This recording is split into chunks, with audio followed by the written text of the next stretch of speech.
Anil Yadav BC విద్యార్థి సంఘం కరీంనగర్ జిల్లా అధ్యక్షులు. రాజ్యసభ సభ్యులు ఆర్ కృష్ణ గారి యొక్క పిలుపు మేరకు ఈరోజు కరీంనగర్ జిల్లాలో తెలంగాణ చౌక్ వద్ద నుంచి వెళ్ళి బీసీ విద్యార్థి సంఘం ఆధ్వర్యంలో ఈరోజు కలెక్టరేట్ దగ్గర ధర్నా కార్యక్రమం ఏర్పాటు చేయడం జరిగింది.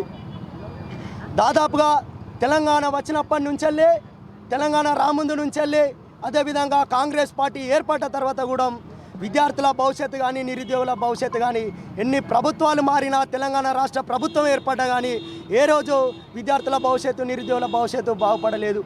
అదేవిధంగా పెండింగ్లో ఉన్నటువంటి బకాయిలను చెల్లించకపోగా జీవో నెంబర్ 9 తీసుకొచ్చి ఈరోజు బీటెక్ ఫార్మసీ డిగ్రీ కాలేజీలలో అదేవిధంగా ఇంజనీరింగ్ కాలేజీలలో ఉన్నటువంటి విద్యార్థులు కేవలం విద్యార్థులే వాళ్ళ ఫీజులు కట్టాలన్నటువంటి కాన్సెప్ట్తో ఈరోజు గవర్నమెంట్ జీవో నెంబర్ 9 తీసుకొచ్చి ఈరోజు విద్యార్థులను కట్టమంటే పేద విద్యార్థులు ఫీజులు లేకనే మరి స్కాలర్షిప్ ఫీజు రింబర్స్మెంట్ మీద ఆధారపడి కాలేజీలలో చదువుతూ ఉన్నారు.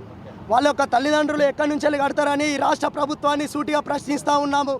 జీవో నెంబర్ 9 రద్దు చేయకుంటే ఆర్ కృష్ణ గారి యొక్క ఆధ్వర్యంలో అదేవిధంగా బీసీ విద్యార్థి సంఘం ఆధ్వర్యంలో తెలంగాణలో సచివాలయాన్ని ముట్టడికి వెనకాడమని అదేవిధంగా విద్యార్థి సంఘాలు వామపక్ష సంఘాలు అన్నిటిని కలుపుకొని జీవో నెంబర్ 9 రద్దు చేసేంత వరకు అదేవిధంగా పెండింగ్లో ఉన్నటువంటి 8,000 కోట్ల బడ్జెట్ రిలీజ్ చేసేంత వరకు మా పోరాటాన్ని కొనసాగిస్తామని ఈ సందర్భంగా తెలియజేస్తూ నా పేరు అనిల్ యాదవ్ బీసీ విద్యార్థి సంఘం కరీంనగర్ జిల్లా అధ్యక్షులు.